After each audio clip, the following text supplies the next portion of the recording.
पाहता लोचनी सुख झाले ओ साजनी सुख झाले ओ साजनी सुख झाले ओ साजनी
पोटे तोंडी लाग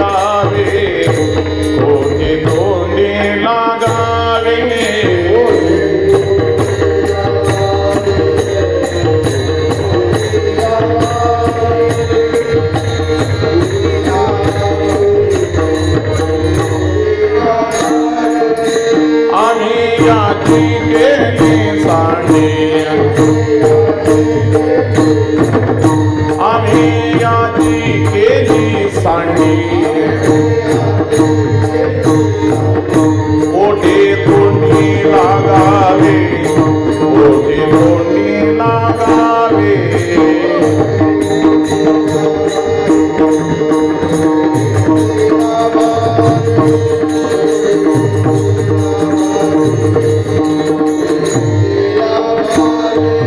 आहे तैसे असो आता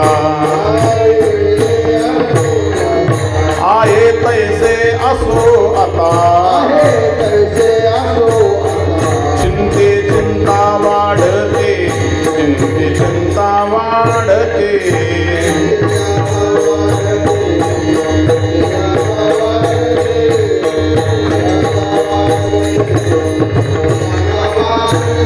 बोलियाचा मानिशिना बोलियाचा मानिशिना भिन्न भिन्न राहावे भिन्न भिन्न राहावे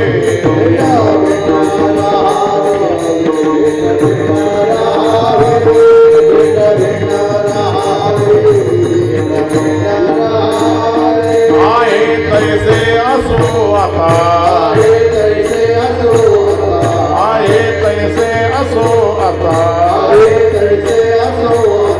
चिंते चिंता वाढते चिंते चिंता वाढते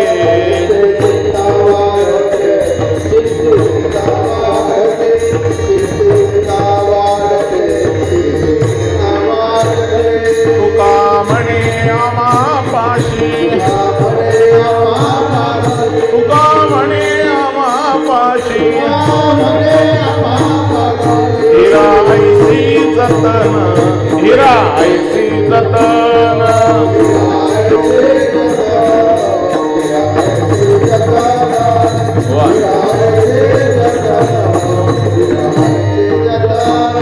आहे तैसे असो आता आहे तैसे असो आता चिंते चिंता वाढते चिंते चिंता वाढते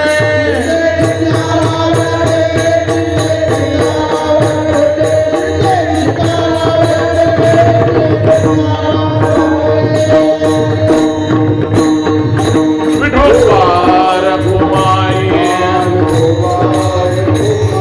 विठोबार कुमाई विठोबार कुमाई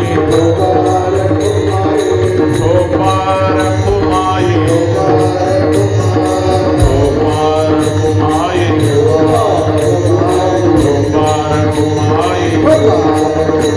विठोबार कुमाई विठोबार कुमाई विठोबार कुमाई विठोबार कुमाई विठोबार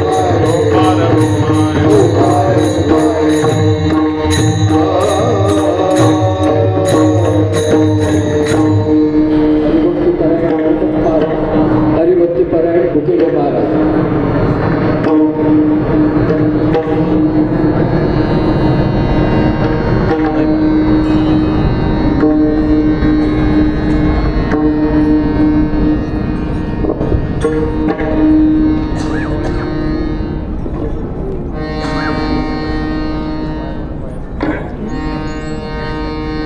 सुरू करा नको बोलते मला फक्त इथून म्हणतो ना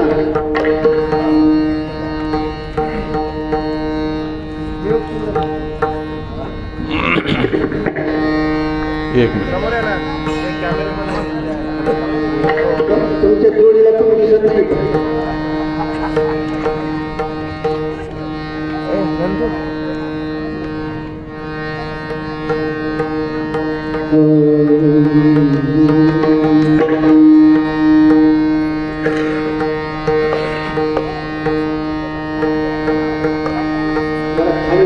खाली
विठ्ठला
आम्ही याची केली सांडी, आम्ही याची केली सांडी, कोठे तोंडी लागावे आहे तैसे असो आता, चिंते चिंता वाढते बोलिल्याचा मानिशील, भिन्न भिन्न राहावे आहे तैसे असो आता, चिंते चिंता वाढते तुका म्हणे आम्हापाशी, धीरा ऐसे जतन आहे तैसे असो आता, चिंते चिंता वाढते पांडुरंगा करो प्रथम नमन, पांडुरंगा करो प्रथम नमन,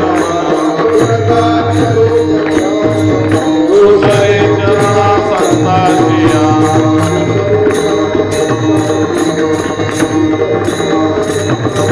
ज्यांच्या कृपाने कथेचा विस्तार, ज्यांच्या कृपाने कथेचा विस्तार, आवाज सद्गुरुदास तुका,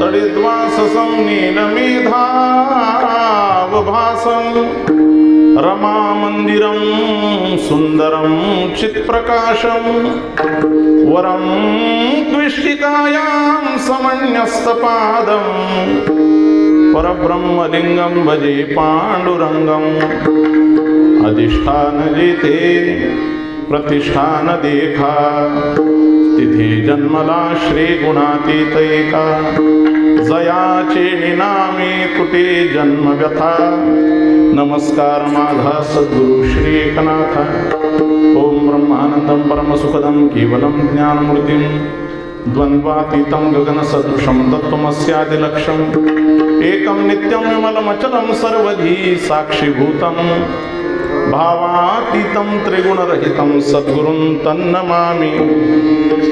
आम्ही याची केली सांडी, कोठे तोंडी लागावे आहे तैसे असो आता, चिंते चिंता वाढते अखिल गुणनिधान सच्चिदानंद घन करुणावरून आले भक्तवत्सल भगवान श्री पांडुरंगाच्या चरणी विनम्र भावे साष्टांग अभिवादन करून प्रस्तुत कीर्तन रूपी सेवेकरिता घेतलेला अभंग श्रीमंत श्री जगद्गुरु तुकोबारा यांचा 4 चरणाचा आणि महाराज आजच्या या अभंगामधून आपण जे बंड केलंय त्या बंडाचा निर्वाळा देतात। विठ्ठल विठ्ठल विठ्ठल विठ्ठल विठ्ठल विठ्ठल। जगद्गुरु तुकोबारा यांच्या गाथेमधील जे अनेक अभंगाचे प्रकरण आहे त्या अनेक अभंगाच्या प्रकरणामधील एक काही ठराविक असे काही प्रकरण आहे की ज्या प्रकरणाच्या जवळ जास्त कोणी जात नाही, जाण्यासारखे प्रकरण आहेत, चिंतन करण्यासारखे प्रकरण आहेत आणि त्या चिंतनीय प्रकरणातील आज जगद्गुरु तुकोबाराय भगवान पांडुरंग परमात्म्यासमोर आपल्या संबंधित अंतःकरणामध्ये असलेला देवाविषयीचा एक मनोगत या अभंगातून व्यक्त करतात। विठ्ठल विठ्ठल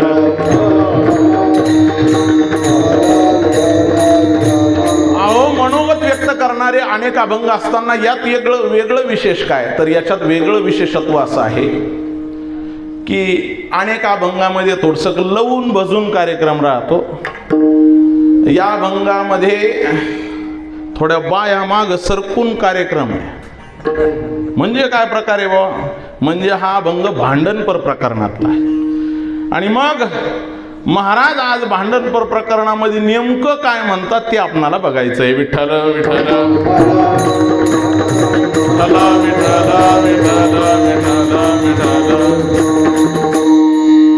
तुम्ही म्हणाल एकादशी आहे, हरिदिनी आहे, प्रातस्मरणीय परमपूजनीय श्री भगवान बाबांचा पुण्यतिथी महोत्सव चालू आहे.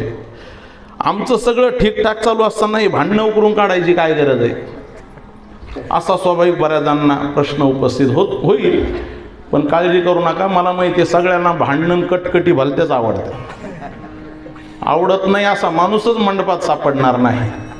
मग त्यांच्याच अनुषंगानं जर तू मला आवडते म्हणलं आम्हाला नाही आवडत का, मग आम्हालाही वाटतं की त्याच्या जवळ जावं, थोडं चिंतन करावं. आणि म्हणून हे करण्याचं धाडस, आता मी धाडस केलंय खरं, पण मला अंदाज नव्हता महाराज इथं कीर्तनात येऊन बसतात ना. कारण आता एवढा हिवाळा असताना मला घाम दिसतो ना तुम्हाला, हे सगळं गोतेत कार्यक्रमाला विठ्ठल विठ्ठल.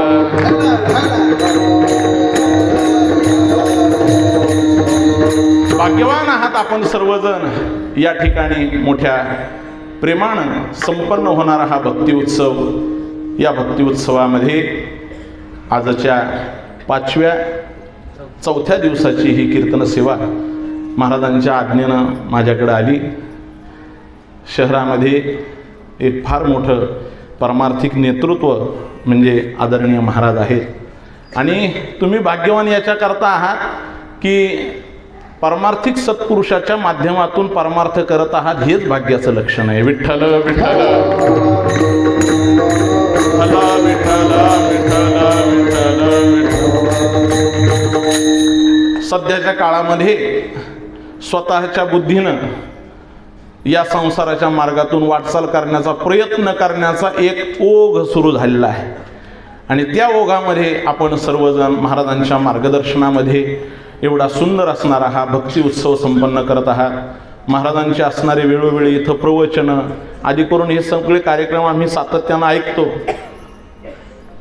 तसं महाराजांचं आणि आमचं गाव एक आहे, म्हणून महाराजांच्या विषयी सातत्यानं एक आमच्याही मनामध्ये असा आदर असतो. महाराजांचं काय चालू असतं, प्रवचनं आदी करून पाठ, हेही सातत्यानं आम्ही विचारपूस करत असतो आणि पाहतही असतो. तर त्याच संबंधातून या ठिकाणी महाराजांच्या आज्ञेनं प्राप्त झालेली सेवा आणि या सेवेमध्ये चिंतनाकरता घेतलेला अभंग. अभंग तसा हा नवीन आहे, पण काही हरकत नाही, ऐकणारी मंडळी जुनी आहेत. हे ज्यांच्या पठडीतले आहेत तुम्हालाही कल्पना आहे. जगद्गुरु तुकोबाराय आज या अभंगामधून भगवान पांडुरंग परमात्म्यासोबत घेतलेल्या वैचारिक मतभेदाचा निर्वाळा या अभंगातून करतात. विठ्ठल विठ्ठल.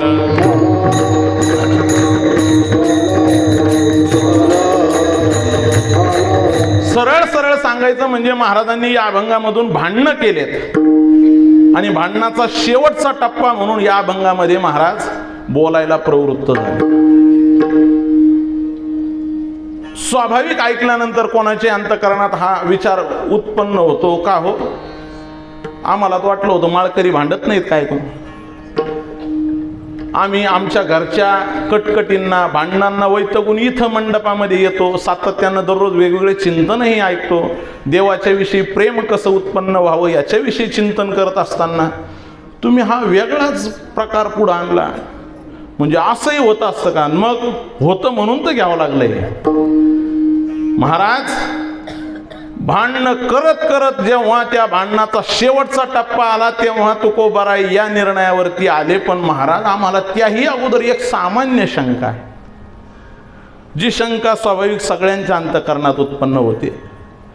जाऊ दे बा आमचं संसारातलं ठीक आहे, पण मग भांडणं करावेत का, भांडणं करावेत का.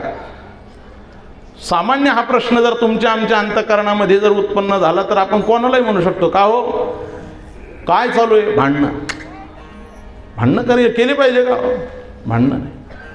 कोणाला जरी विचारलं तरी ते उत्तर एकच देतात, भांडणं केले पाहिजे का हो. अगदी निवांत जरी एखाद्या खुर्चीवरती बसले असले, भले त्यांना टाळी नाही वाजवता आली चालेल, कीर्तनात भजन चालू असताना मुखाने नाही म्हणता आलं चालेल, पण प्रश्न केल्यानंतर उत्तर ते देऊ शकतात ना, का हो भांडणं केले पाहिजेत का.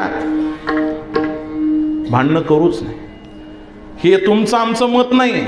मग आपण देवांना विचारावं, आपण संतांना विचारावं, आपण शास्त्रासमोर हा प्रश्न उपस्थित करावा, आपण पुराणाचं थोडंसं दिग्दर्शन करावं. नाही, आपला अनुभव घ्यावा. सगळ्यांचं उत्तर एकच आहे, भांडणं करू नयेत. त्या भांडणाला वेगवेगळे शब्द आहेत. त्यातील संत वाङ्मयाचा प्रचलित शब्द म्हणजे वाद करू नये. नाही नये करू वाद, नाही नये करू वाद.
परमात्म्याच्या हरिहरा स्वरूपा संबंधानं तुकोबाराय निर्वाळा देतात. पण तिथं अत्यंत महत्वाचं उत्तरार्ध आहे, नाही नये करू वाद. आपणाला तेवढंच घ्यायचंय, वाद करू नये. नुसतं महाराज तिथंच म्हणतात असं नाही. मग तुका म्हणे देवा भेद, नाही नये करू वाद. त्याही ठिकाणी म्हणतात. अहो नुसतं तुकोबाराय म्हणतात नाही, आधी करून तुम्हाला सांगितलं तसं देवाचाही विचार तोच आहे. भगवान परमात्म्याने यावेळेस गीता नाही उघडायची बरं. या असा विषय चालू असताना गीता नाही उघडायची. त्यावेळेस महाभारताकडे जायचं. आणि महाभारतामध्ये जेव्हा भगवान परमात्मा शिष्टाई करता कौरव सभेमध्ये उपस्थित झाले, त्यावेळेस भगवान परमात्म्याचं तिथलं संभाषण आणि भाषण ऐकण्यासारखं आहे. भगवान परमात्म्याने तिथं अत्यंत श्रेष्ठ पद्धतीनं युद्ध केल्यानंतर, भांडणं केल्यानंतर दोन्ही पक्षाचं किती नुकसान होतं याचं विस्तृत विवेचन केलेलं आहे. सांगायचा भाव एवढाच आहे की देवाने त्या ठिकाणी महाभारत मध्ये अत्यंत गोडरित्या सांगितलं, भांडणं करू नये.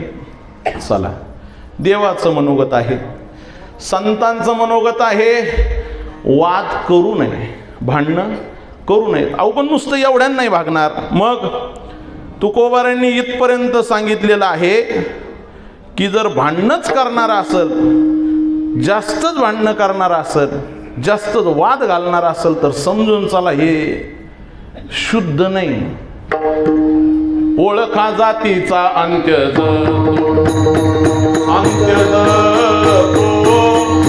ओळखा जातीचा अंत्य जातो.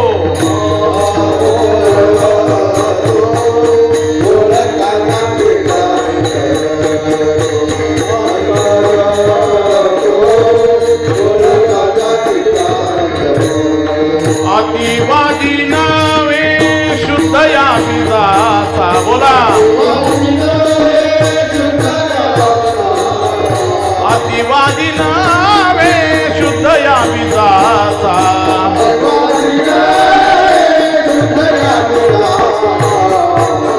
ओळखा जातीचा अंत्य जातो. ओळखा जातीचा अंत्य जातो.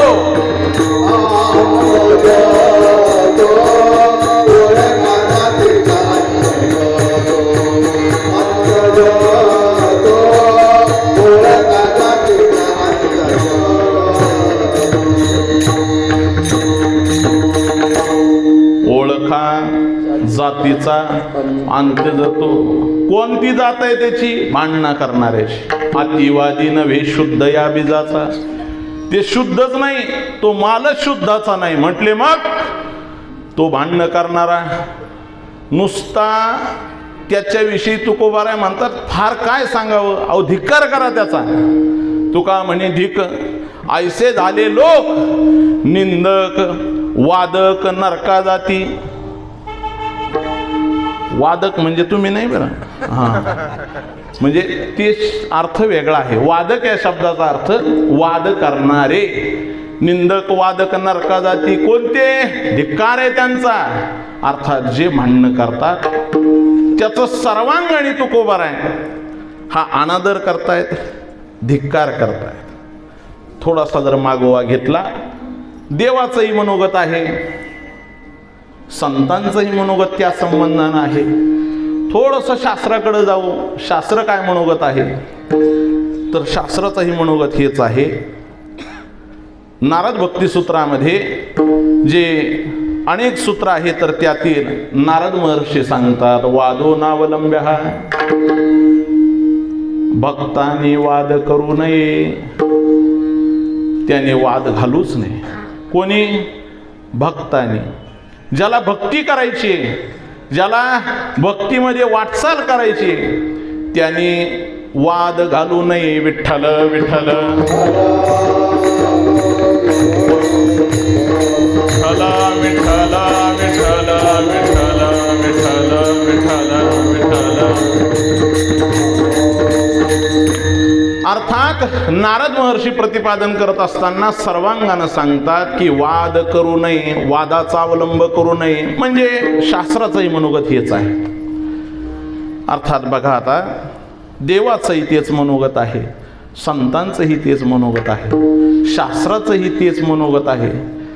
मग आता एवढं सगळं तुम्ही आम्हाला सांगता, तुम्हाला नाही समजत का?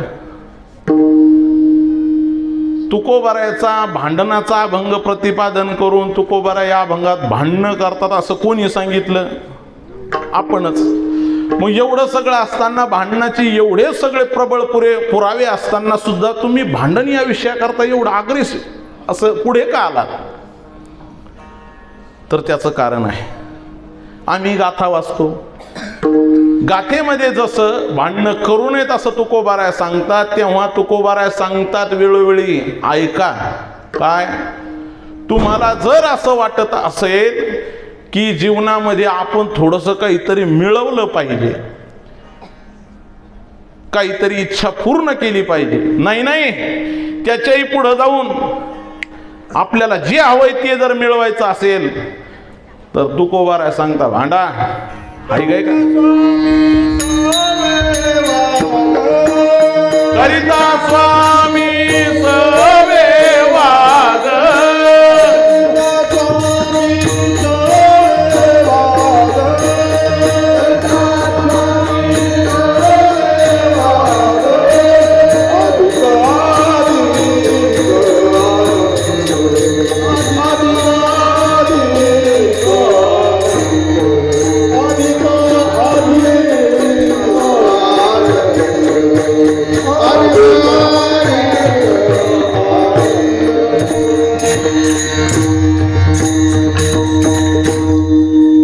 त्यांनी प्रमाण दिलं. करिता स्वामी सोय वाद अधिक अधिक आनंद. अहो आनंद होतो या मला माहिती हो, सगळ्याचाच होतो, नुसतं भक्तालाच होतो असं नाही. स्वामी सोय वाद घालता कोणालाही, बाकीच्याला वाटतं चांगलं चाललंय, आम्हाला ते नाही पाहिजे, आम्हाला हे पाहिजे. म्हणजे ते टप्पा पडला पण थोडंसं स्टंपाच्या बाजूला पडला. विठ्ठल विठ्ठल विठ्ठल विठ्ठल विठ्ठल.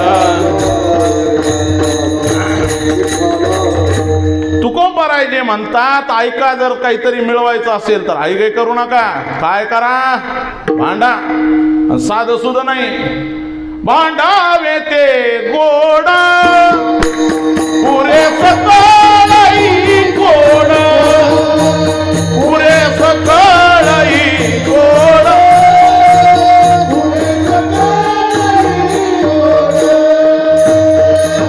भांडावे ते गोड,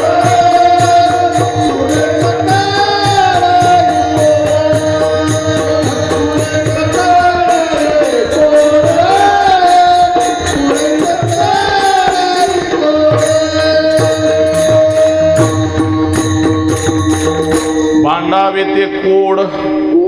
भांडावे ते गोड पुरे सकळ ही कोड. जर तुम्हाला सगळे कोड अर्थात इच्छा पूर्ण करायची असेल तर भांडावे. हे भांडावे क्रियापद समजून येतं ना सगळ्यांना. भांडावे म्हणजे भांड्याला भांडं आदळावे नाही, मग खुशाल खुशाल भांडावे. अहो पण नेमकं समजा केलेच भांडणं तर काय होईल. तुकोबरा आणखीन एका ठिकाणी म्हणतात, भांडावे तो हित ठाई पडते उचित. भांडावे तो हित ठाई पडते. अर्थात आपण जर भांडणं केले तर खरं काय ते उघड होतं आणि हित प्राप्त होतं. म्हणून काय केले पाहिजे, काय केलं पाहिजे, खटकन सांगा काय केलं पाहिजे, भांडलंच पाहिजे. आता हे प्रमाण तुम्ही सगळे आमच्या माता माऊले ध्यानात ठेवा. असं चरण लिहून घ्यायचं आणि उद्या गेल्यावर फार थोडंसं रात्रीच्याला तेवढा गाथा उघडून ते 2 अभंग पाठ करून ठेवा. संक्रांत आली आहे, खुशाल नाही नंबर लक्षात आला तर माझ्या नंबरवर फोन करा, मी अभंगही सांगाल. विठ्ठल विठ्ठल विठ्ठल विठ्ठल. अर्थात भांडणं केलेच पाहिजे, भांडल्याशिवाय राहिलंच नाही पाहिजे. मग का हो, आता तुम्ही महाराज म्हणवता, माळकरी आहात, अगोदर सांगितलं आणि ते लगेचच्या लगेच असं ते खेळ समजतो का तुम्हाला. हे बोट इकडचं इकडं आलं ना. अहो तुम्ही काही क्षणापूर्वी सांगता की भांडू नका, भांडणं करणं चुकीचं आहे, आणि आता लगेच तुकोबाराचे चरण भेटले का लगे आम्ही आता त्या चरणावरती जगणारे आहोत. महाराज जे म्हणतील आणि जसं म्हणतील त्याच्यावरती चालावं. विठ्ठल विठ्ठल विठ्ठल विठ्ठल विठ्ठल विठ्ठल. पुंडलिक वरदा हरी विठ्ठल श्री ज्ञानदेव पंढरीनाथ भगवान विठ्ठल विठ्ठल विठ्ठल. अहो आमच्या हेही लक्षात आलं की आता भांडलंच पाहिजे. आम्हाला माहिती आहे तुम्ही ते रेटून आणल्याशिवाय सोडणार नाही, पण एकदा हे तरी खुलासा करा की जीवनामध्ये माणसाने कशा करता भांडलं पाहिजे आणि कशा करता भांडलं नाही पाहिजे. अर्थात काय असं विषय आहे की ज्या करता भांडलंच पाहिजे आणि ज्या करता भांडू नये. तर याचा जर आपण थोडासा मागोवा घ्यायला गेलं तर माझ्या पाहण्यात आलेलं एक चरण आईसाहेब मुक्ताईंचं आहे. जेव्हा विश्वमाऊली ज्ञानोबांना थोडासा जीवाचा त्रागा करून या समाजापासून थोडं बाजूला गेले सिद्धबेटामध्ये आणि आपली ताटी लावून घेतली, त्यावेळी आईसाहेब मुक्ताबाईंनी त्या दरवाजावरती थाप टाकून ज्ञानोबारायांना साद घातली. अहो माऊली कशा करता वाद घालता, वाद घालावा कवनाला, वाद घालावा कवनाला.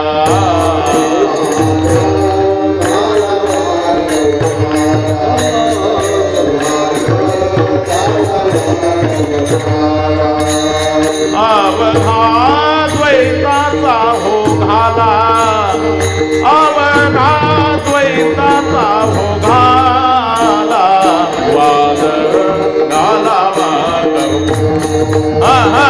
वाद अवघा द्वैताचा हो घाला.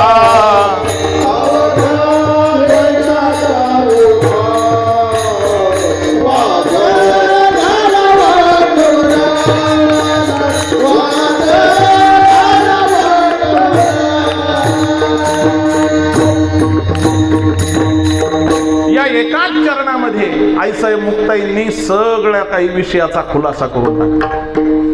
वाद घालावा कवनाला, अवघा द्वैताचा हो घाला. अर्थात द्वैत स्वरूप असणाऱ्या संसाराकरता कशा करता वाद घालावा, म्हणजे सरळ सरळ सरळ सरळ वाद हा संसाराच्या संबंधानं करू. जो काही संसार आहे त्याचं स्वरूप सांगताना द्वैत सांगितलेलं आहे. द्वैत याचाच अर्थ जे बाद केला जाणार आहे, जे मिथ्या प्रतीतीला येणार आहे, नाही जे राहणारच नाही, अर्थात ज्याचा शेवट नाशवानच आहे, अशा असणाऱ्या संसाराविषयी वाद करू. आणि याच्या संबंधानं जेवढे काही वाद असतील त्याच्याकरता तुकोबारायांचे धिक्काराचे भांडणं करू नये, याच्या सगळ्या विषयाचे प्रमाण या विषयाकरता लावावे की संसाराकरता भांडणं करू नयेत. मग वाद कशा करता करावा, तर वाद हा भगवंताच्या संबंधानं करावा. वाद या शब्दाचा अर्थ चर्चा, वाद या शब्दाचा अर्थ खरं खोटं काय, ते स्वरूप कसं आहे, ते सत्य कसं आहे, ते कशा पद्धतीनं सत्य आहे, या सगळ्याचा विचार करत असताना वादे वादे जायते तत्वबोधः. विठ्ठल विठ्ठल विठ्ठल विठ्ठल विठ्ठल विठ्ठल विठ्ठल. हा सगळ्यात महत्वाचा गाभा असा आहे की संसाराच्या संबंधानं वाद करू नये, भांडणं करू नये. पण अद्वैत स्वरूप असणाऱ्या परमार्थाच्या संबंधानं म्हटले मग आता अद्वैत आहे तर भांडणं कसे, हा विषय जरा मोठा आहे, तो आज इथं नाही घ्यायचा.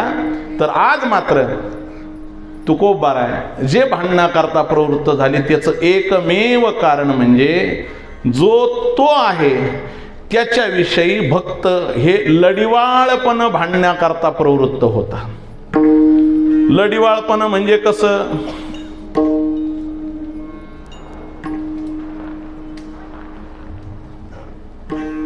आता सगळे इथं शहरात राहणारे पण गावाकडूनच आलेले, जवळपास गावाच्या संबंधातले. ज्ञानोबांनी याचा खुलासा केलेला आहे. तानयाची लागता जटी तेणे अधिकची पाना फुटे, रोषे प्रेम दुनवटे पडियंतयाचेनी. गावरान जातिवंत जर गाय असेल तर त्या जातिवंत गाय ही जर अत्यंत नजीक म्हणजे प्रसूतकाली जर आली, अशी लालबुंद कास होते आणि ती कास लालबुंद झाल्यानंतर जर ती गावरान असली तर अनोळखी माणसाला जवळ येऊ देत नाही. हात लावायचा तर लांबची गोष्ट, ती काय आल्यावर काय स्वागत करते, काय स्वागत नाही करीत, ती लात मारते. लालबुंद झालेल्या त्या कासेला हात लावू देत नाही. हात, ती गाय प्रसूत झाली, वासरू झालं आणि वासरू झाल्यानंतर जी गाय कासेला हात लावू देत नाही, ती गाय जेव्हा वासरू जवळ येतं आणि ते वासरू त्याला प्यायचंही ज्ञान नसतं, त्यावेळेस पहिला झटका आणि जोराची धडक मारतं. ते कुठं, काशेवरती जेव्हा ती धडक मारतं महाराज, आपला हात सहन होत नाही, आपला हात सहन होत नाही. आणि त्या वासराची एवढी मोठी धडक मारली की गाय अत्यंत प्रेमाने पाणहावते आणि मग दोघाचा कार्यक्रम चालतो. आता त्याचं मी वर्णन करावं, तुम्ही नुसतं पाहत राहा, तुमच्या काही ते जवळ नाही, माझ्या काही सध्या जवळ नाही. विठ्ठल विठ्ठल विठ्ठल विठ्ठल. अर्थात तिथं द्वंद्व आहे, तिथं रोष आहे. ते काय वासुर काय प्रेमाने धडक नाही मारत, जोरात मारतं. तिथं जरी वादाचा संबंध दिसत असला तरी सुद्धा त्या ठिकाणाहून प्रेमाची अविरत धारा निर्माण होते. तद्वत रोषे प्रेम दुनवटे म्हणून तुकोबाराय सुद्धा आज या ठिकाणी जेव्हा देवाच्या समोर उपस्थित झाले तेव्हा याच न्यायाने, आता खूप दिवस झाले, याला जर गोड बोलून पाहिलं, जर गळ्यात हात टाकून पाहिलं, पायाला हात टाकून पाहिलं, पण याच्या कशाच संबंधानं याला लक्षात येईना. आम्ही खूप प्रयत्न केले तरी सुद्धा लक्षात येईना. तर आमच्याही लक्षात आलं याला जरा कधी कधी आहे ना ढोस द्यावा लागतो. ढोस काही विशिष्ट गोष्टीचा, अर्थात त्याला जरा बरेच दिवस झाले प्रेमाने बोलून पाहिलं पण लक्षात येईना, म्हणून जर आज कडेलोटाची भाषा करून तुकोबाराय आज त्या देवाच्या संबंधानं हे जो निर्णय घेतला तो अभंगाच्या प्रथम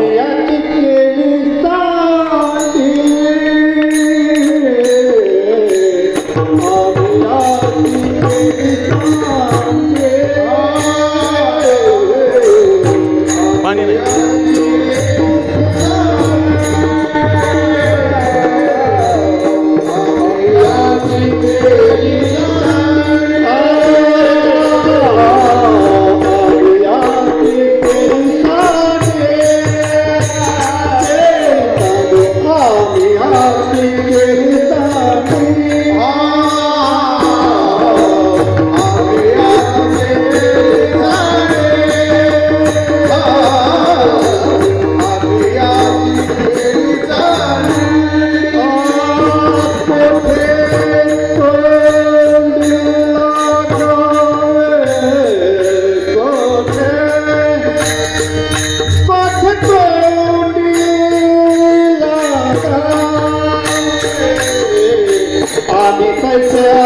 आम्ही याची केली सांडी कोठे तोंडी लागावे.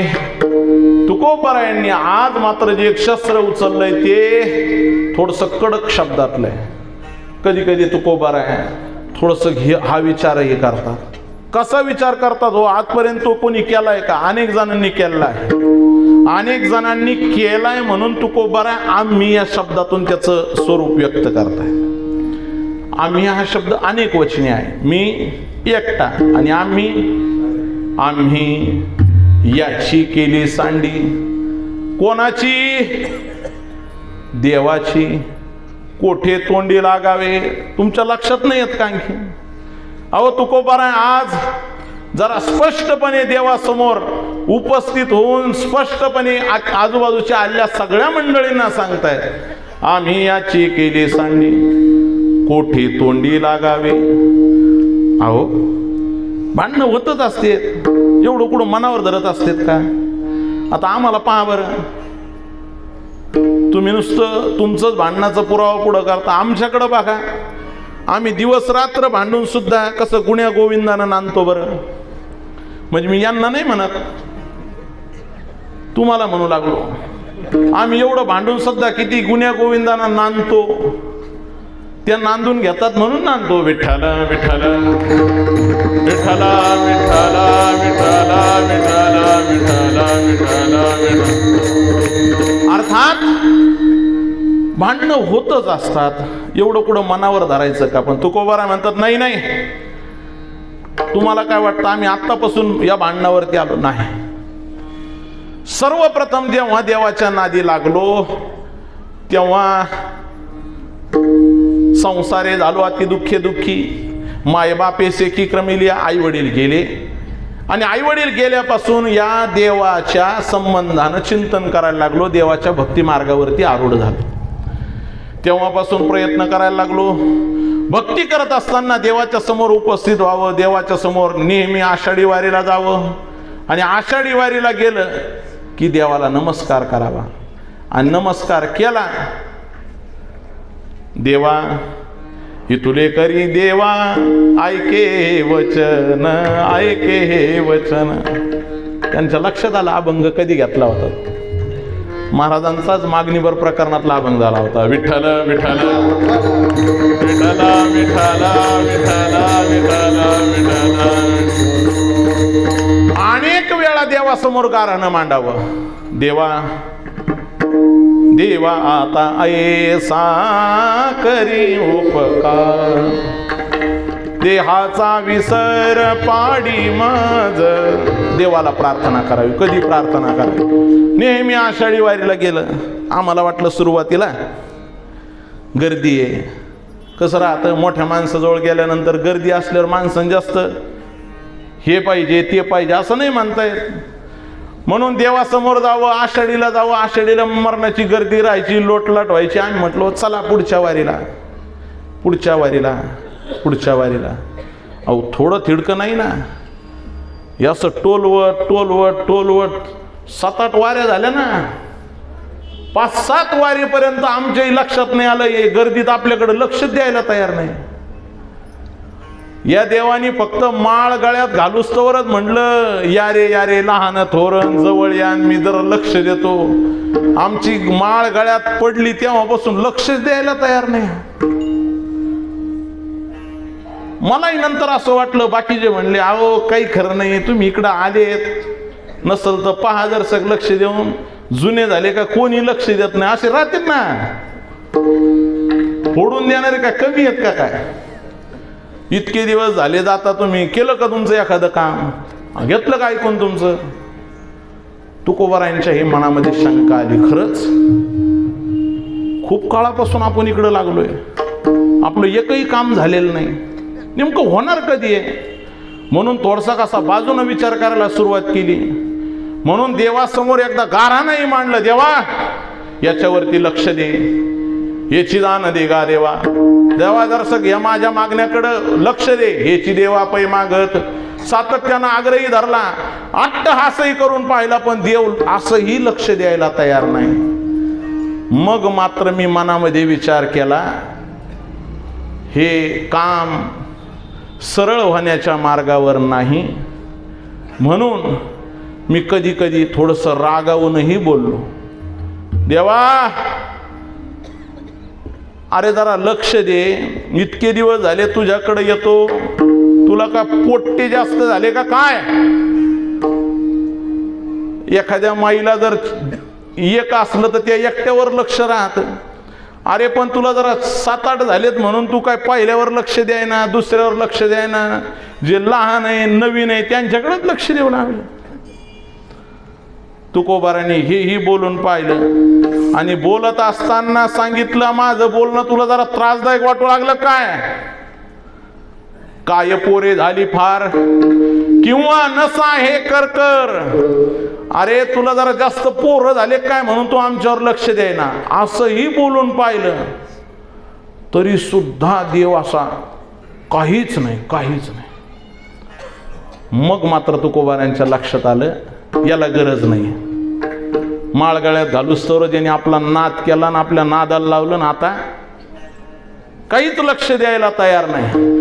तेव्हा तुकोबाराने कडाडून देवाला सांगितलं, देवा लक्ष दे, आम्ही तुझ्या नादीला लागलोय. एकविध प्रकरणातून तुझी आम्ही भक्ती केली, एकांग होऊन तुझी भक्ती केली, तरी सुद्धा तू जर लक्ष देत नसेल तर लक्षात घे, तू आमचा शाप घेशील. शाप जरी तू बाप असला तरी सुद्धा घेशील हा शाप, माझा ओनिया बाप,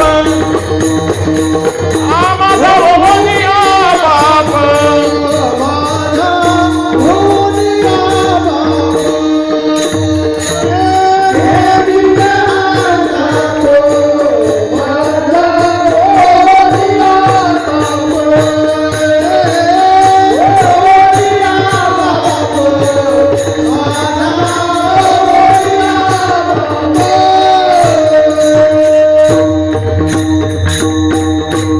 हा शाप माझा भोवनिया बाप. जरी तू आमचा बाप झाला तरी लक्षात ठेव, माझा शाप लागणार नाही. नुसता साधा सुद्धा शाप नाही लागणार, आमची तळतळ लागल. आणि ही तळतळ जर तुला लागली ना, विचार गावातल्या लोकांना माळकऱ्याची तळतळ लागल्यावर काय होतं ते.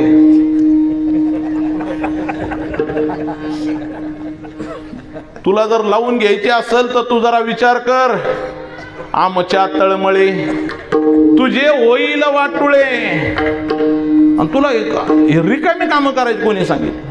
नवीन माणसं आले का कर जमा, हळूच जवळ घेतो, त्यांच्या तोंडावरून हात फिरवतो आणि जमाच करीत राहतो. अरे तुला काय आमच्यासारखं नाद लागला काय जमा करायचा? असं तुकोबार आहे देवाला. आमचा नाद आहे तो करो नी जतन, कोणा देशील हे दन, कोणाला देणार आहे तू एवढं जमा करून? असं तुकोबार देवाला म्हणतात. तुम्ही लागून घेऊ नका बरं काही. विठ्ठल विठ्ठल विठ्ठल विठ्ठल.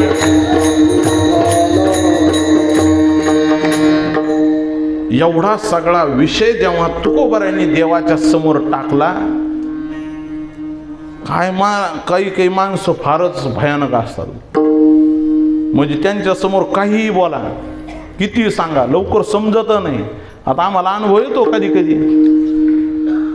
त्यांना रूपाचा अभंग सांगा, नाही तर मग ह्याची दानं दे का सांगा, तरी सुद्धा ते हलत नाही, चेहऱ्याचा हावभाव बदलत नाही. तसं तुकोबारांनी सगळा प्रकार करून पाहिला, तरी सुद्धा हा बाबा अर्थात देव चेहऱ्याचा भाव सुद्धा बदलला नाही. मला असा एकदम प्रसन्न. ते नाही का नेते मंडळी कोणीही जवळ जरी आलं, कोणी काही जरी बोललं तरी या विठ्ठला विठ्ठला विठ्ठला विठ्ठला विठ्ठला विठ्ठला विठ्ठला.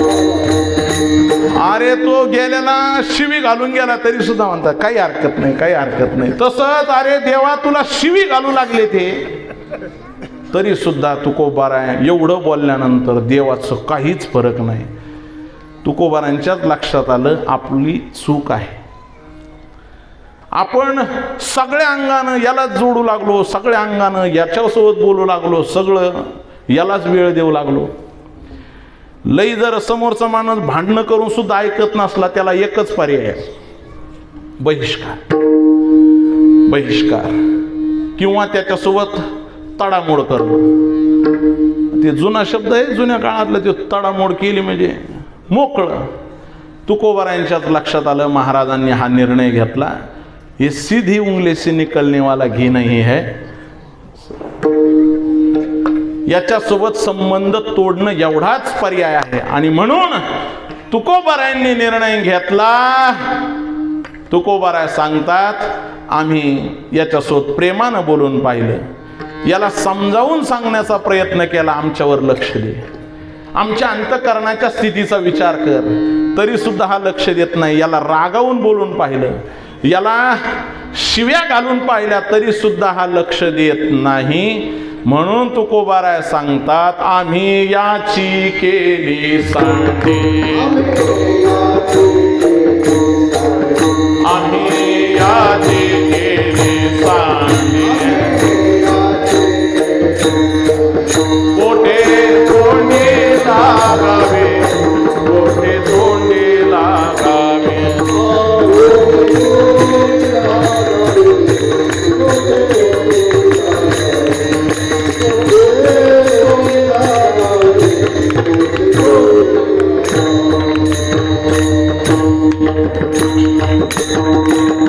तुम्ही जे म्हणत आहात ना की का तुम्ही या निर्णयावरती आले, का आले, याच्यामुळं आलो, याच्यामुळं आलो, यामुळं आम्हाला हा निर्णय घ्यावा लागला. अहो पण लक्षात आलं,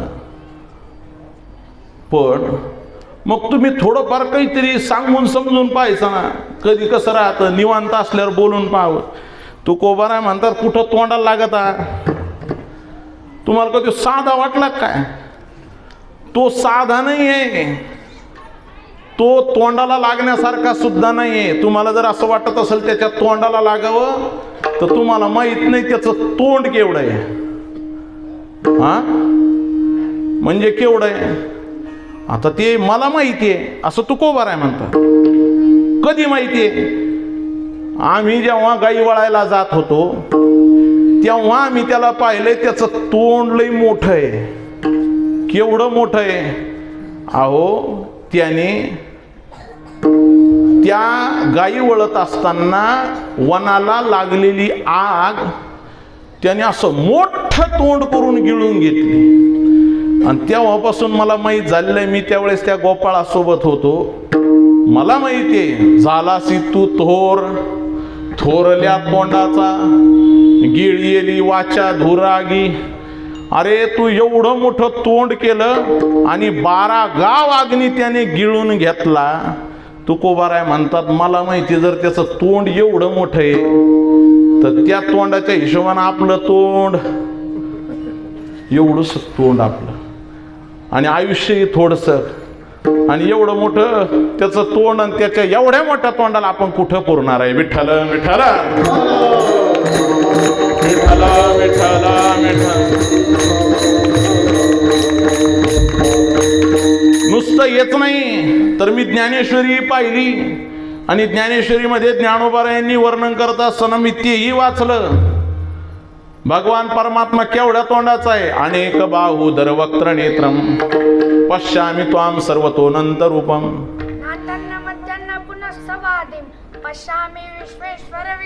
विठ्ठल विठ्ठल विठ्ठल विठ्ठल विठ्ठल विठ्ठल. नाथांचं दर्शन घेण्याकरता आम्हाला इथे येण्याची इच्छा होती. खास करून काय असतं, कीर्तनाला कोणी उपस्थित असतं, गर्दी असताना का, पण दर्दी असणारे माणसं फार पुण्याईनं भेटतात, म्हणून आमचा पुण्योदय आहे. आणि दुसरं सांगायचं कारण, आता ओघत विषय आला तर सांगायला काय अडचण आहे, आमच्या मातीचा हा गुणच आहे. विठ्ठल विठ्ठल विठ्ठल विठ्ठल विठ्ठल विठ्ठल विठ्ठल विठ्ठल विठ्ठल. पुंडलिक वरदा हरी विठ्ठल श्री ज्ञानदेव पंढरीनाथ भगवान.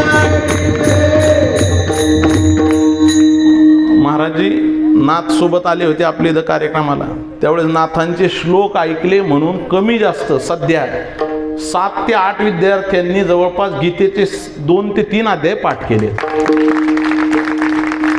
म्हणून प्रेरणादायी आहे. विठ्ठल विठ्ठल विठ्ठल विठ्ठल विठ्ठल विठ्ठल. सांगायचा विषय चालू होता. अनेक बाहुदर वक्त्र नेत्र. वक्त्र अनेक अर्थात जे अनेक तोंड आहेत. ज्ञानोबाराने मोठा खुलासा केला. एवढे मोठे तोंड आहेत. एक आहे का 2 आहे? नाही नाही. दिवी सूर्य सहस्रस्य भवेद युगपदथिता यदि भासदृशी सास्यात भासस्तस्य महात्मना. ओ एवढं मोठे ते तोंड आणि ते काही एक नाही, हजारो तोंड. आता तुम्ही सांगा, 1000 तोंडाला माझं तोंड कुठं पुरणार आहे? म्हणून कोठे तोंडी लागावे आणि ज्या तोंडातून जयाचे निश्वासी जन्म झाला वेदराशी, ज्याच्या श्वासातून वेद निर्माण होतात, त्या वेदाच्या सोबत आम्ही कुठं स्पर्धा करू शकणार आहे? म्हणून कोठे तोंडी लागावे. म्हणून मी निर्णय घेतला, काय समर्थासोबत भांडलं नाही पाहिजे. मग द्यायच सोडून. पण असं सोडून देऊन कसं जमन? समजा सोडून दिलं, मग काय, जसं असन तसं असन. आहे तैसा असो आता. आहे तैसा असो आता. आहे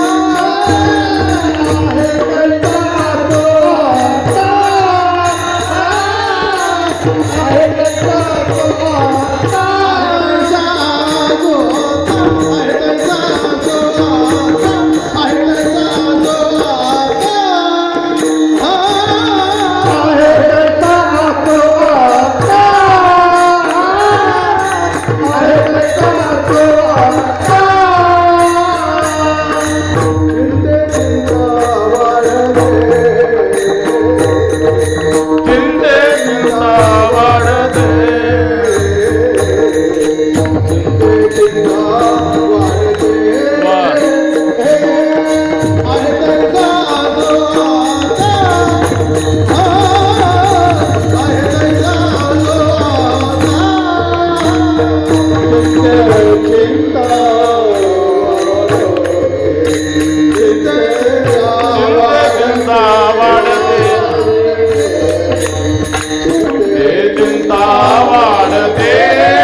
आहे तैसे असो आता.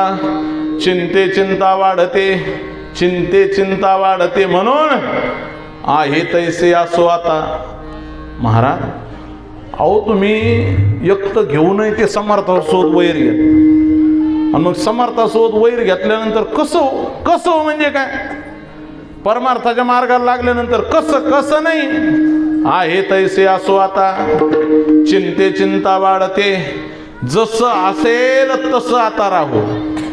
पण कसं त्याचं चिंतन करायचं झालं तर तुकोबाराच्या अनेक असणाऱ्या पूर्वार्धांचा विचार करावा लागतो. तुकोबाराय सांगतात, आत्तापर्यंत आम्हाला असं वाटलं होतं की याला थोडंसं मनाचं दुःख सांगावं, मन आमच्या ऐकिवात नाही याच्याविषयी निवेदन करावं, याला परमार्थाकरता सहाय्य कर म्हणून प्रतिपादन करावं.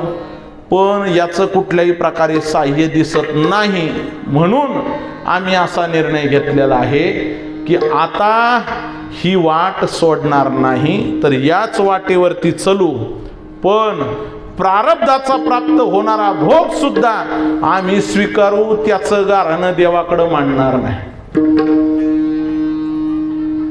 जो काही कर्माचा भाग माझ्या जीवनामध्ये मला प्राप्त होईल, जे काही कर्माद्वारा जे काही भोग प्राप्त होईल तो भोग भोगीन आपुला न घाली विठ्ठला भार तुझ. देवा मी तुझ्यावरती गाऱ्हाणं मांडणार नाही, तुझ्याकरती सारखं येणार नाही. तुला काय वाटलं आम्ही काय नेमलट बघताय का काय? नाही. आम्ही हाची ने माता न फिरे माघारी बैसले शेजारी गोविंदाचे. अत्यंत तीक्ष्णपणे आम्ही या मार्गावरती आरूढ झालेलो आहोत. म्हणून आहे तैसे असो, आता आहे तैसे असो, जे काही दुःख प्राप्त होईल ते दुःख जरी प्राप्त झालं तरी सुद्धा मी तुझ्या विषयी तक्रार करणार नाही. मजवरी घाली गण परी मी न सोडी चरण, तू माझ्यावरती काही दुःख घाल पण मी तुला सोडणार नाही. अर्थात तुझ्याविषयी सातत्यानं मी जे गाऱ्हाणं मानतो ते गाऱ्हाणं सोडून दिलं. आहे तैसे असो आता, चिंते चिंता वाढते. आणि उगाच चिंता करत राहिलं तर चिंता वाढत जाते. आजपर्यंत कोणी चिंता केली म्हणून चिंता संपली का? नाही, ती चिंता वाढत जाते. एक चिंता केली की दुसरी चिंता निर्माण होती. काय होईल, कसं होईल, कसं होतं, कसं झालं.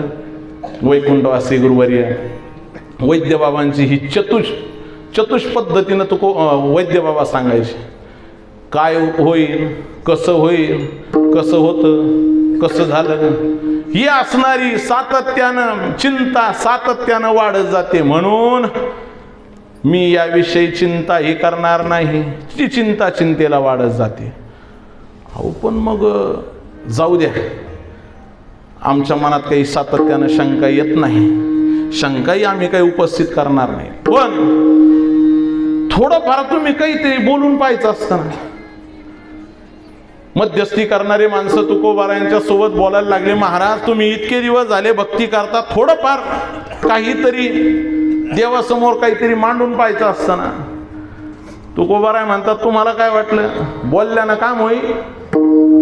बोलल्यानं फिसकटत, बोलल्यानं पांगण म्हणून मी बोलत नाही. त्याचं तिसऱ्या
मानिशीन भिन्न भिन्न राहावे. तुकोबाराय म्हणतात, आम्ही तुम्हाला असं वाटतं का बोलावं त्याला दर्शक समजून सांगावं? नाही, पुन्हा एकदा दर्शक नाही. बोलल्यानंतर काम व्हायचा तर विषय बाजूला राहिला, हे खेळ पांगून जाईल सगळा. आणि आपण काही बोलायला जाऊ तर ते मोठ्याचं लेकरू आहे. चांगलं बोलायला जाऊ तर ते भलतं डोक्याला शीन करून घेतं. म्हणून त्याच्यासोबत बोलायचं नाही. बोलिल्याचा माने शीन. आम्ही जरी बोललो तरी त्याला शीन होईल म्हणून आम्ही बोलत नाही. पण आम्हाला भाषाच समजना होईल. बोलल्यानंतर त्याला शीन कस काय होईल? कारण त्या ठिकाणी बोलणंच संभवत नाही.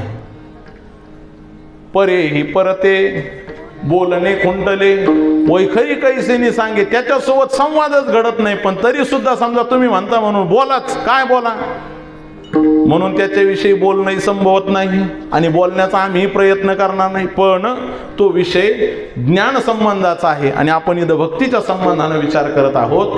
पण ती भक्ती ज्ञानोत्तर भक्तीच्या संबंधानं ह्या भांडणाचा सगळा निर्वाळा असल्यामुळं तुकोबाराय म्हणतात, आता मात्र आम्ही जे लढिवाळपणाने त्याच्याविषयी बोलण्याचा प्रयत्न केला तरी सुद्धा त्याला बोलल्यानंतर शीण होतो.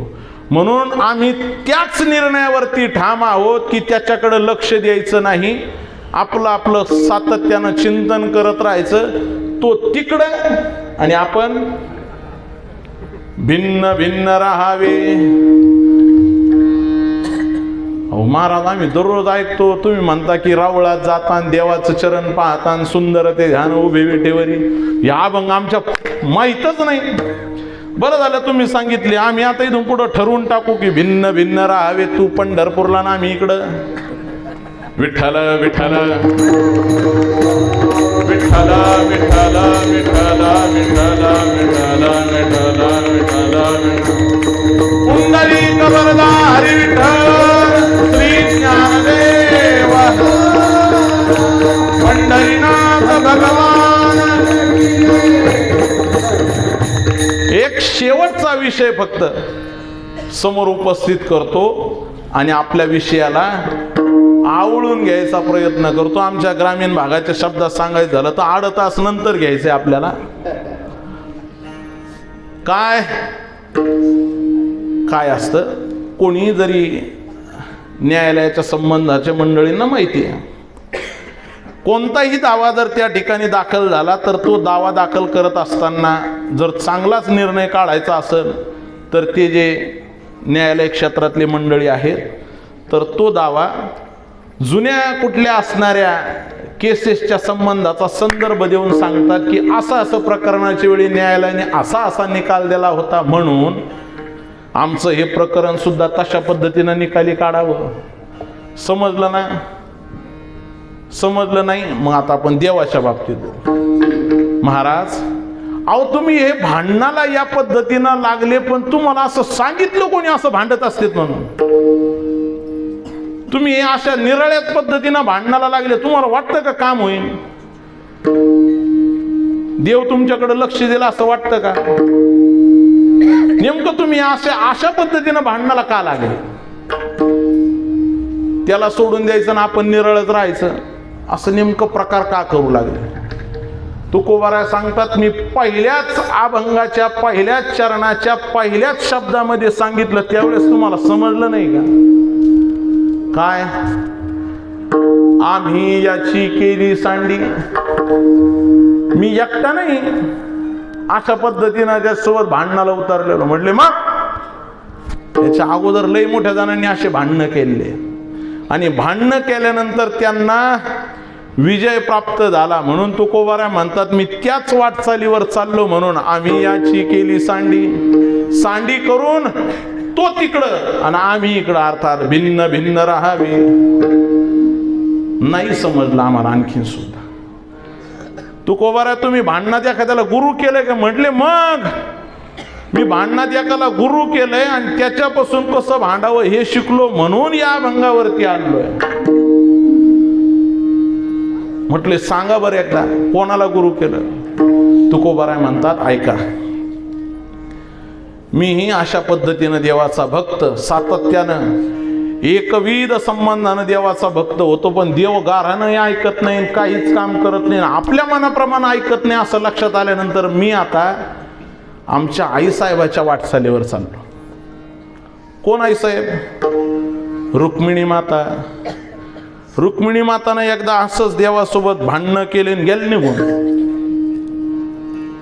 आणि तेव्हा मात्र त्यांचं काम झालं. म्हणून तुकोबाराय म्हणतात, मी तशाच पद्धतीचा निर्णय घेतला.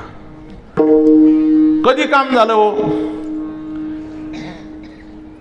द्वारकेतला प्रसंग आहे. द्वारकेमध्ये जेव्हा आईसाहेब रुक्मिणी माता सकाळच्या नित्यपूजेकरता देवाच्या समोर उपस्थित व्हायच्या आणि देवाच्या प्रातः काळाची सकाळची पूजा रुक्मिणी माता करायची. रुक्मिणी माता जेव्हा आरतीला यायच्या त्याच्या अगोदर देव सिंहासनावरती आरूढ व्हायचे आणि मग वाट पाहायची, आईसाहेब रुक्मिणी माता येणार. द्वारकेतला प्रसंग. एक दिवशी सकाळी दर्शक बसले, थोडा वेळ होता म्हणून काय झालं कुणास ठाऊक, यांना आठवण आली. कोणाची? राधिकेची. राधिकेची आठवण झाल्याबरोबर, राधाराणीची आठवण झाल्याबरोबर भगवंताची असणारी नित्य सहचरी राधाराणी लगेच प्रगट झाल्या. आता काय लीला होती तो भाग वेगळा, पण राधाराणी प्रगट झाल्या आणि लगेच सिंहासनावरती. इकडून नाही इकडून असतं का ते? मला आपल्याला अंदाज नाही ते नेमकं इकडून का इकडून, कुठं का असताना त्या शेजारी येऊन बसतात. शेजारी येऊन बसल्यानंतर नुसत्या शेजारी नाही तर भगवान परमात्म्याच्या मांडीला चिटकून बसल्या. रुक्मिणी माता सकाळचं सुंदर असणार सुवर्णाच्या थाळीमध्ये देवाच्या पूजेचं साहित्य घेऊन दरबारामध्ये प्रवेश केला. भगवंताचं ते असणारं सदन, सुंदर भव्य देवाचं एकटं असणारं ते सदन लांबून आईसाहेबांनी जेव्हा पाहिलं तेव्हा ही शेजारी कोणीतरी बसलेली आहे म्हणून रुक्मिणी मातेने वर पाहिलं.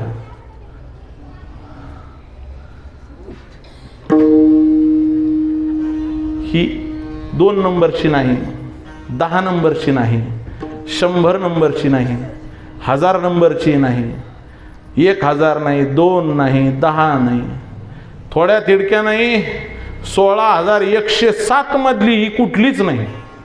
मला सगळ्या पाठ आहेत आणि चेहरे सुद्धा पाठ आहेत. कोण आहे? तेव्हा थोडस जवळ गेल्यावर लक्षात आलं हीच तीच ही राधाराणी. इतक्या दिवस झाले सगळा संबंध तोडून मला सातत्यानं वाटायचं की याच्या डोक्यात आणखीन काहीतरी आहेच.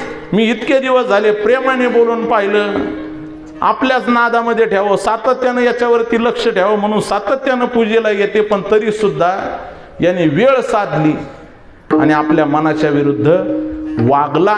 म्हणून रुक्मिणी मातेनं एकच केलं, बोलायचं. बोलून काम फसतं आणि बोलून हा आवरणारा. म्हणून रुक्मिणी मातेनं एक निर्णय घेतला, ताट बाजूला ठेवलं, तिथून निघाल्या आणि कुठं आल्या हो? शेवटी लेक रुसली का ती माहेरच तिचं ठिकाण असतं. माहेरलाच अर्थात आपल्याच महाराष्ट्र प्रांतामध्ये दिंडीरवनामध्ये लखुबाईच्या रूपाने आईसाहेब येऊन उभा राहिल्या. बोलल्या का होत्या? काही तुम्हाला आतापर्यंत कुठं चर्चासत्र वगैरे ऐकायला भेटलं नाही? काही त्यांनी प्रस्ताव दाखल केले? काहीच नाही. मग ती म्हणली डोकं लावू नये आणि डोकं दुखून तिने सोडलं आणि नीट पंढरपूर गाठलं. तिला माहितीये बरं आहे भिन्न भिन्न राहावे, तो तिकडं आणि आपण इकडं. तुकोबाराय म्हणतात आईसाहेब आम्ही तुमचेच चेले, आम्हाला माहितीये तो तुम्हालाच विचारत द्वारकेचे केणे आले याची ठाया. इथं ते तुम्हालाच विचारत आलं आणि तुमचंच काम करण्याकरता इथं गेल्या अनेक युगापासून उभं आहे. म्हणून तुकोबारायांनी हा मार्मिक शब्द वापरला आम्ही, आणि आठवण करून दिली भिन्न भिन्न राहावे. विठ्ठल विठ्ठल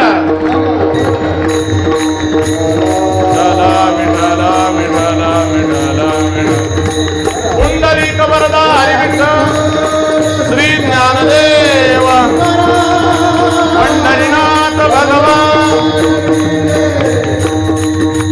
अहो नेमकं तुम्ही तुमचं धरलं ते रुक्मिणी मातेनं केलं म्हणून नाही. तुकोबाराय म्हणतात तुम्हाला जर असं वाटत असेल जीवनामध्ये आपण ज्याच्यावरती सातत्यानं जीव लावतो त्याने आपलं ऐकावं, खरं आमच्या मार्गावरती चला, फक्त चिंतन त्याचंच करावं लागेल. भिन्न भिन्न राहिलं आपल्या असणाऱ्या जीवडच्या इष्टाला सोडून का ते इष्ट मागं पळत येतं. आपण असणाऱ्या इष्टाची सेवा करत असताना त्या इष्टाच्या आपल्या मनासारखं ते इष्ट वागलं नाही की त्याला थोडंसं बाजूला सोडून द्यायचं. नाही बोललं का ते खुट जागेवर येतं. हे नुसतं आताच नाही, मग त्याच्याकरता आणखीन एक उदाहरण आहे, पण वेळ होईल. हा हा हो दे. विठ्ठल विठ्ठल विठ्ठल विठ्ठल विठ्ठल विठ्ठल विठ्ठल विठ्ठल विठ्ठल पुंडलिक वरदा हरी विठ्ठल श्री ज्ञानदेव पंढरीनाथ भगवान. तरी मी असं चटकन पटकन ओढून घेतो त्याला. तुकोबारा म्हणताना आम्ही म्हणजे नुसत्या रुक्मिणी माता नाही, मला माहिती याच्या अगोदर एका जणाने असंच एका जणाची फजिती केली होती. कोण होतं ते? त्याचं इष्टच होतं, आवडतं होतं. नाही बाप होता, तरी सुद्धा त्याची अशीच फजिती केली. भिन्न भिन्न राहावे आणि निर्णय शेवटला असं झालं की ते सगळे त्याच्या मागं पळत आले. अहो पण नेमकं झालं कधी सांगतो.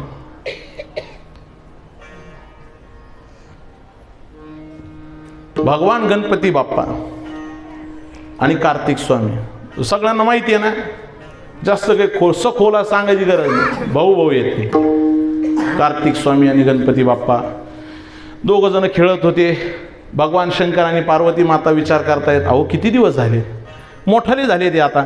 म्हटले मग तर मायबापाच्या डोक्यात एकच गोंधळ, घ्या आवरून. पार्वती माता म्हणल्या, असं कसं दोघं सारखे, जर नेमकं कोणाचं पहिले करावं? ते म्हणले मग कसं करता? म्हणले आपण त्याची परीक्षा घेऊ. परीक्षा घेण्या अगोदर ते दोघं जणांनी ऐकलं किंवा लग्न करायचंय. ते दोघं जण म्हणले, आम्ही मंच नाही सांगत बरं. ते दोघांनी ऐकलं. ते म्हणले माझं लग्न पहिले. ते म्हणले, अरे तुम्ही काय कलियुगातले आहात का? तुम्ही सत्ययुगातले आहात. गणपती बाप्पा आणि कार्तिक स्वामी लग्न एकाचं होईल, पहिले होईल, तुम्ही फक्त एक करा. एक परीक्षा पास व्हा. कोणती परीक्षा? पृथ्वी प्रदक्षिणा.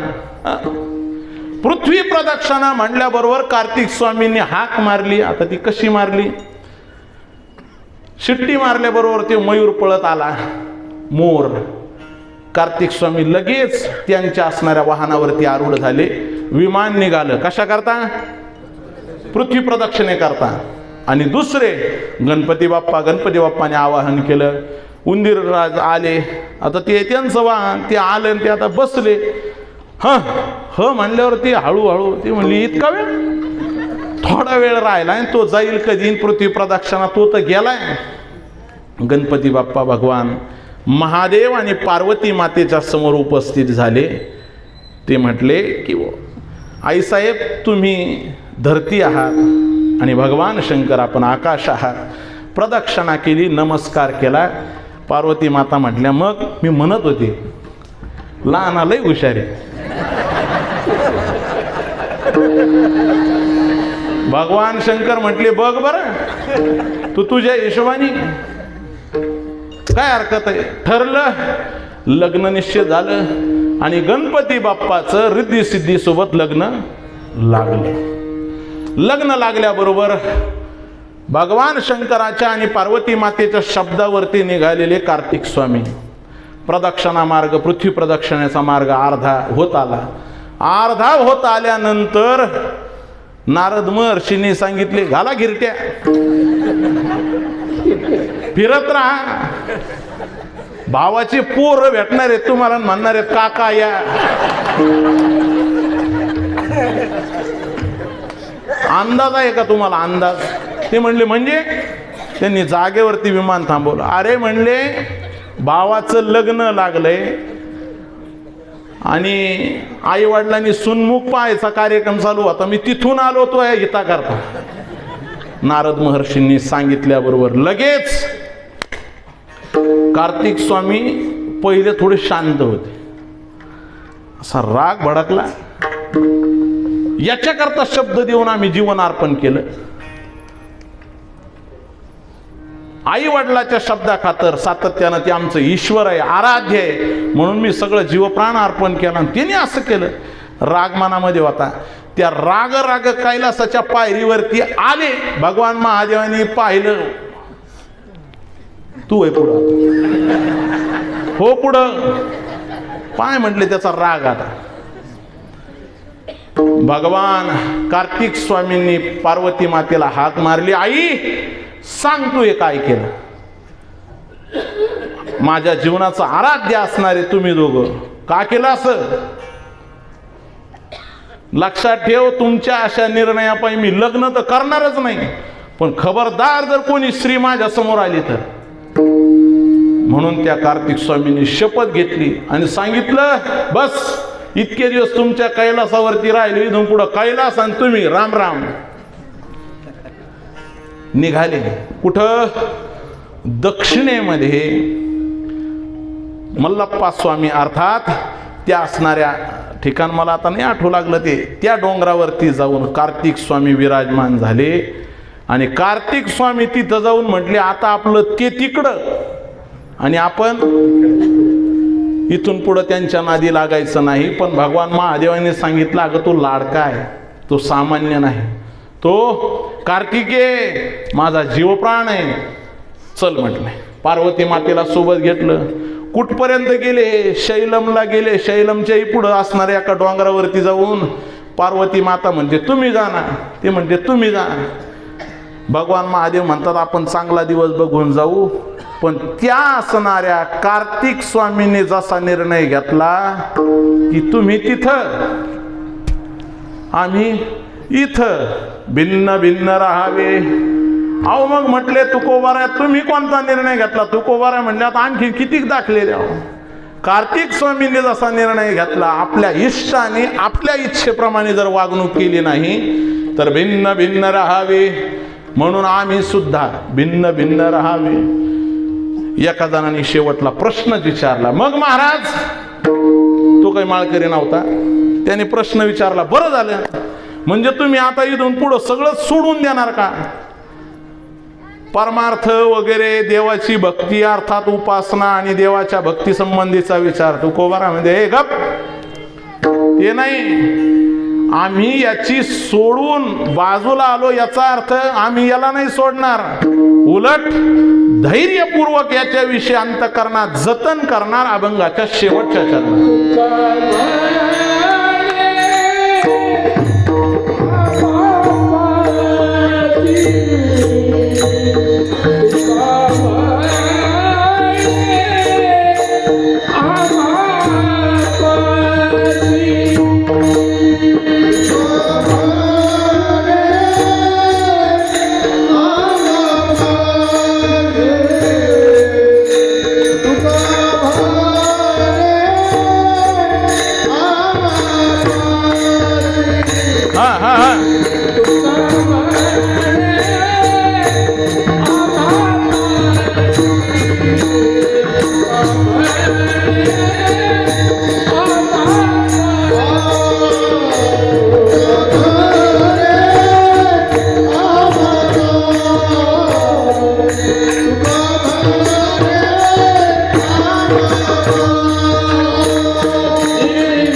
तुका म्हणे आम्हापाशी धीरायसी जतन आहे तैसे असो आता चिंते चिंता वाढते. तुका म्हणे आम्हापाशी अर्थात महाराज तुम्ही देवाच्या संबंधानं देवाची सांडी म्हणजे देवाला सोडून बाजूला निघालात म्हणजे आता सगळ्याच चिंतनासह सगळ्या गोष्टीचा त्याग केला का? महाराज म्हणतात नाही.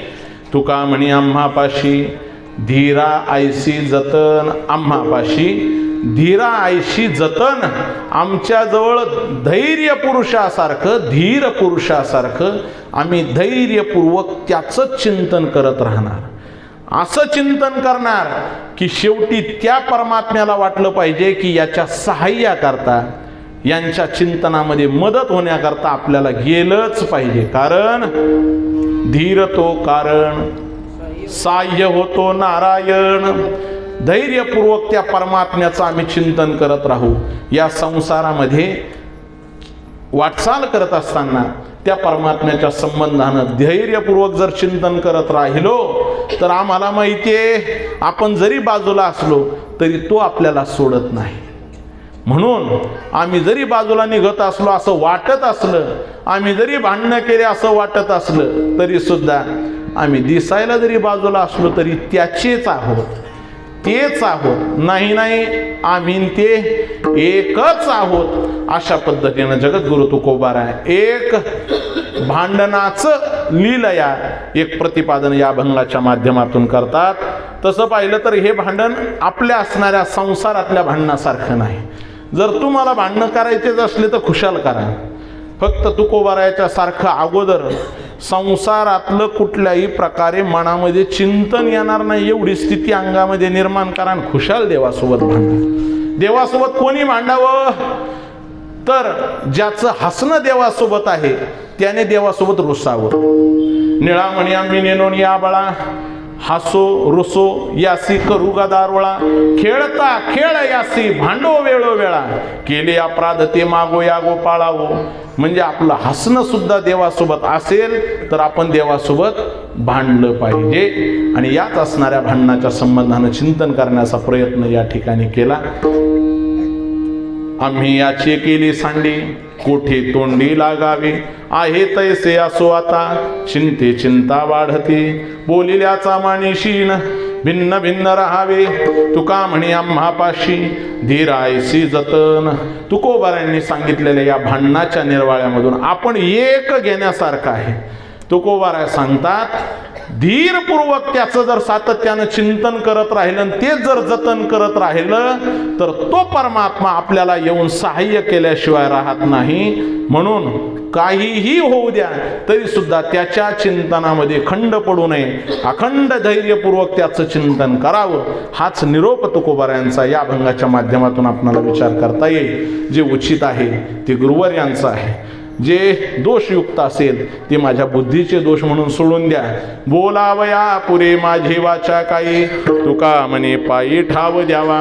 ज्या संत महात्म्याचं आपण या पद्धतीनं चिंतन करत आहोत, संतांच्या विचाराचं चिंतन करत आहोत, त्या संताचं 1-2 मिनिट भजन करू आणि सेवा पूर्ण करू. भानुदास एकनाथ, भानुदास एकनाथ. बोला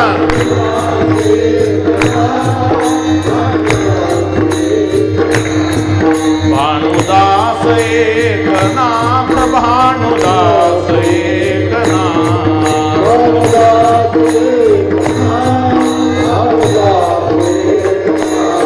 भानुदास एकनाथ, भानुदास एकनाथ.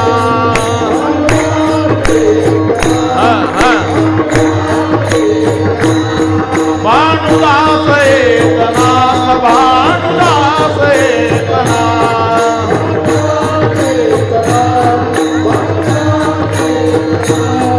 भानुदास एकनाथ, भानुदास एकनाथ. भानुदास एकनाथ, भानुदास एकनाथ. कुंडलिक वरदारी विठ्ठल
परमपूज्य प्रातस्मरणीय शांती ब्रह्म भगवान बाबा यांच्या पुण्यस्मरणानिमित्त प्रतिवर्षी होणाऱ्या या उत्सवातील आजची चतुर्थ दिवसाची कीर्तन सेवा परमश्रद्धेय आमच्या गाववाले अशा महाराजांची संपन्न झाली आहे.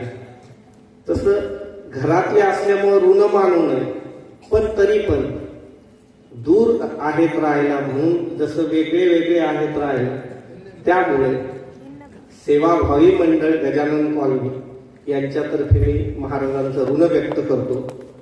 तसं शहाण्या माणसाला भांडण जर चालू असलं तर त्याला असं वाटतं की आता हे भांडण थांबायला पाहिजे, पण हे पहिलं भांडण असं असेल की हे भांडण आपल्याला असं वाटत होतं की असंच चालू राहतं.